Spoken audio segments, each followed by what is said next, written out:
So plug gauge. So plug gauge is used to inspect holes. And suppose if you look at the diagram, go gauge and no go gauge. So go gauge, suppose if I am inspecting a hole of 50 mm, so go gauge is it's less than 50, 49.9, so it enters into the hole.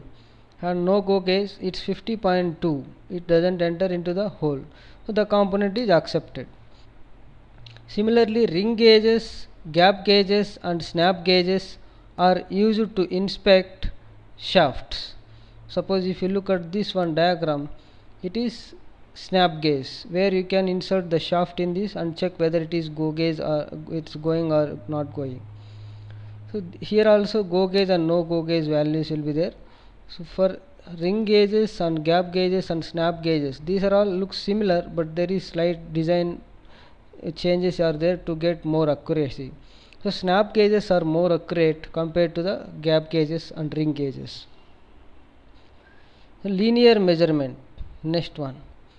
Linear measurement is the steel rule, generally scale, which is also called, in technical we call it a steel rule. It is used for linear measurement to to measure the length or width or height of the component. So even calipers, vernier calipers, screw gauge are used to measure the linear measurement. Surface plate and slip gauges also used to for linear measurement. Next, angular measurement. So angular, we use protractor in diagrams. So protractor is one of the angular measurement which we use in our daily applications, and in experimental applications for accuracy purpose, sine bar, angle decker, autocollimator, clinometer are used for angular measurement. Next one is flatness measurement. Optical flat and optical interferometer are used for flatness measurement. And comparators, what is the purpose of comparators? So comparators are used to compare the dimension of a component which we manufactured with the standard dimension. So if our dimension, the component dimension meets with the standard dimension, then the component is accepted. Otherwise, if the defect deviation is more from the standard dimension, then depending upon the accuracy we need to maintain, we will decide whether we need to accept it or reject it. Next is taper measurement. So taper is the angle which is shown in the diagram theta. So rollers and cylinders and depth gauge are used to measure taper. So if there is any inclination on the cylindrical shape component, we need to measure the taper. So next is sine bar. Sine bar is used for small angular measurements and as well as error in angular measurement.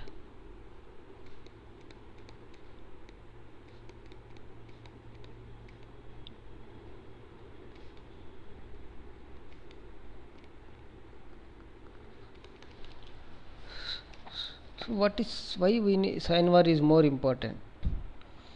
So that's we will discuss with small example.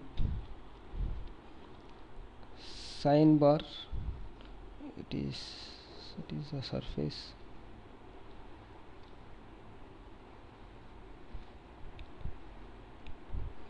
These are slip gauges.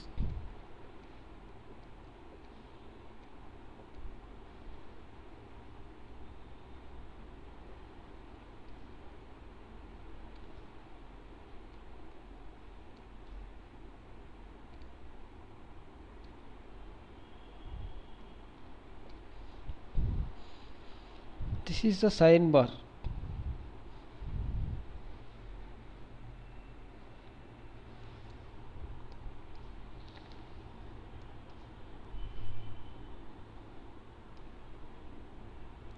L is the distance between the centers of the rollers, and H is the height of the slip gauges.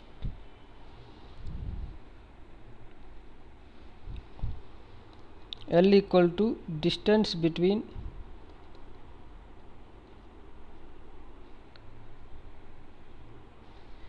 distance between rollers,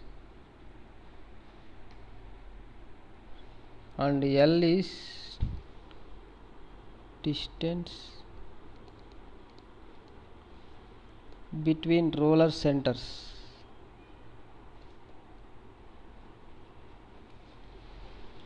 And H is height of slip gauges.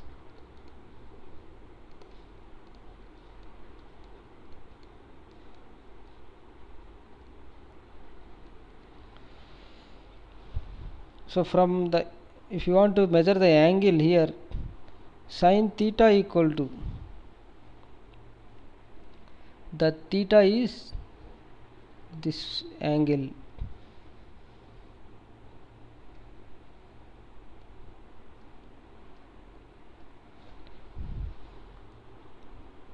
sin theta equal to H by L. That's why it is called sin bar. So if you want to measure the error in angular measurement, error equal to d theta equal to tan theta into dh by h minus dl by l. So it's, the principle is based on the trigonometry in sine bar.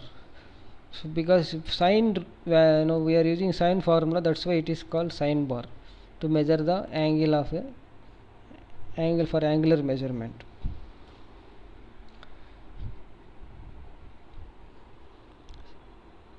Next topic is Abbe's principle.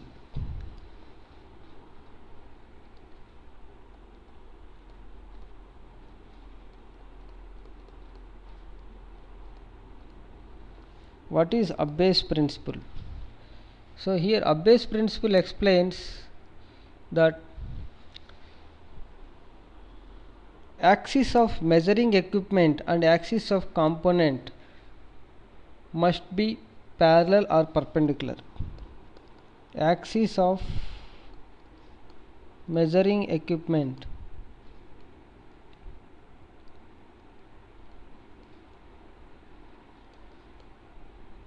and axis of component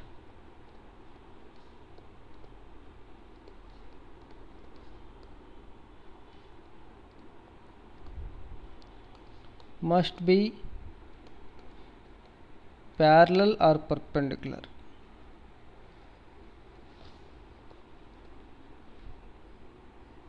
Parallel or perpendicular to each other.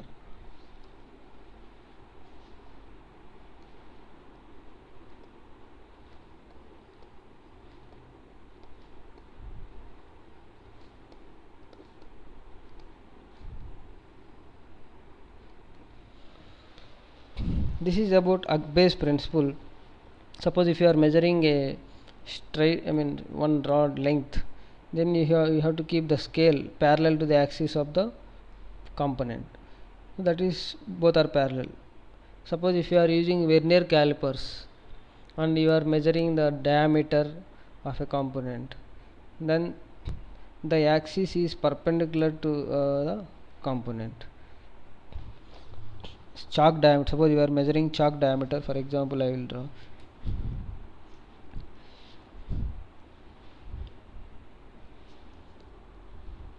Vernier calipers I am using.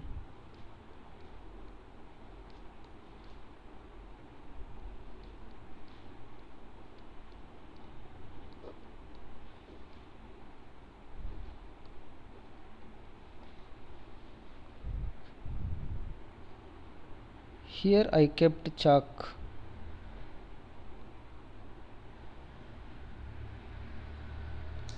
Sorry.